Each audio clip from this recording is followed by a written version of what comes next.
Hello friends.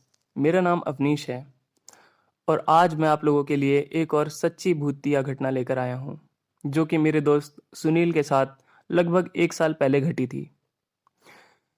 और मैं ये कहानी आप लोगों को उसी के नज़रिए से सुनाऊंगा ताकि आप लोग अपने आप को इस कहानी से रिलेट कर सकें। तो आइए दोस्तों, शुरू करते हैं। मेरा नाम सुनील वैद है और मैं वाराणसी का रहने वाला हूँ। मेरे पिताजी शिव जी के मंदिर में पुजारी हैं। ट्रेन में सफ़र करते वक्त मेरा सामना रहस्यमय खौफनाक भूतिया शक्तियों से हुआ था। उस दिन के बाद मैं कभी भी ट्रेन में बैठने की हिम्मत नहीं कर पाया हूँ। ट्रेन का सायरन बजे तो भी मेरी धड़कन बढ़ जाती है।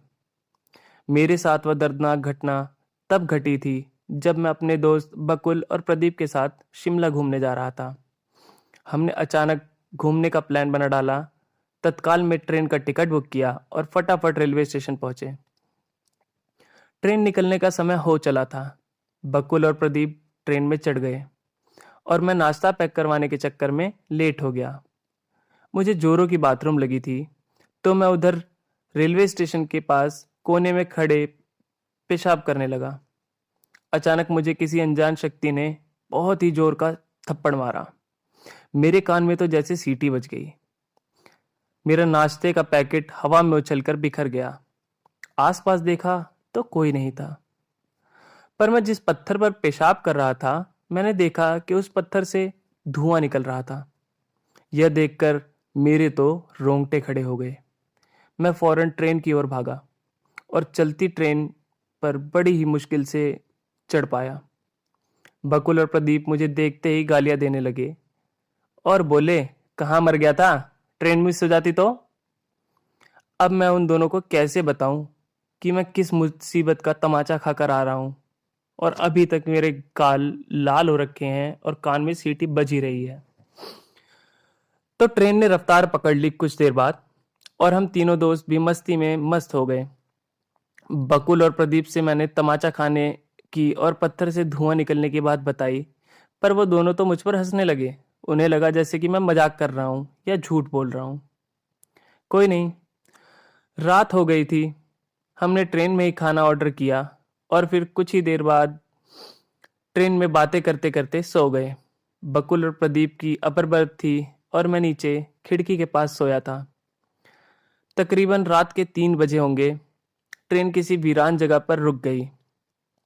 मेरी आंख खुली तो खिड़की से मैंने झांका बाहर की साइड, तो देखा कि बाहर झाड़ियों के पास बकुल खड़ा है और उसे किसी विकराल डरावने आदमी ने गले से पकड़ रखा था।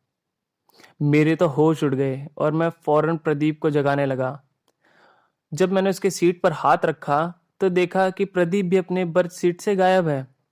फिर मैंने खिड़की में झांका तो देखा कि प्रदीप प्रदीप को भी उसी बकुल के पास किसी चुड़ैल जैसी डरावनी औरत ने जमीन पर गिरा रखा है और उसने प्रदीप की छाती पर पैर रखा हुआ है। मैं अपने दोस्तों की मदद करने के लिए फौरन भागता हुआ ट्रेन से नीचे उतरा और तभी अचानक देखा तो बकुल और प्रदीप गायब हो गए और वह दोनों विकराल व्यक्ति भागकर मेरे पास आ गए। अब मैं उस चुड़ैल जैसी औरत और उस डरावने विकराल आदमी जिन्होंने मुझे पकड़ रखा था, उन लोगों को देखकर बहुत ही घबरा गया। मैं चिल्लाना चाहता था पर मेरे गले से आवाज नहीं निकल रही थी। आलम यह था कि मेरी हलक सूख चुकी थी। मैं किसी को भी मदद के लिए नहीं बुला पा रहा था। वह चुड़ैल जैसी औरत अब बोलना स्टार्ट हुई और बोली कि हम दोनों रेलवे स्टेशन से तेरा पीछा कर रहे हैं। हमारे रहने की जगह को तूने गंदा किया है, इसलिए अब हम तुझे अपने साथ ले जाएंगे और तेरे खून से वह जगह साफ करेंगे। इतना बोलकर वह दोनों मुझे झाड़ियों में खींचने लगे। मैं तो अधमरा हो गया था, फिर भी भागने की कोशिश कर रहा था, पर मुंह से आवाज निकले तो कोई मेरी मदद को आए ना। तभी अचानक ट्रेन का सायरन बजा और वह दोनों रहस्यमय भूतिया लोग मेरा हाथ झटक कर दूसरी तरफ को भागे। मैं बावलों की तरह ट्रेन की ओर भागा और ट्रेन में घुस गया। ट्रेन फिर से चलने लगी और मैं चुपचाप अपनी सीट पर जाकर सो गया। मेरी धड़कनें काफी तेज चल रही थी।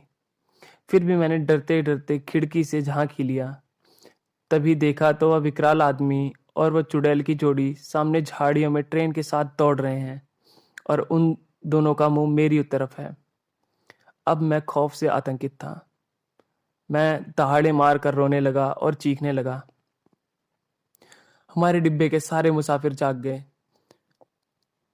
और तभी देखा तो बकुल और प्रदीप दोनों कमीने दोस्त अपनी ही सीट पर से नीचे उतरते हैं और बोले कि हम तो उठे ही नहीं हैं, अपनी सीट पर ही सोए हुए थे। जबकि मैंने उन दोनों को ट्रेन में ना पाकर ही उन दोनों को बचाने के लिए ट्रेन से नीचे उतरने का जोखिम लिया था। सबने मुझे शांत कराया और मेरे दोनों दोस्त फिर पूरी रात जागते हुए मेरे पास ही बैठे रहे। हम तीनों दोस्त शिमला घूमे, पर ट्रेन के दर्दनाक हादसे की याद मुझे पागल किए जा रही थी। घर वापसी हमने बस में की। घर आने के बाद भी वह भूतिया जोड़ी मुझे डराती रहती थी। एक दिन मैंने अपने पिता से मदद मांगी, जो कि आपको पता है पुजारी थे शिव जी के मंदिर में। पिताजी ने फौरन मुझे उस जगह पर चलने के लिए कहा।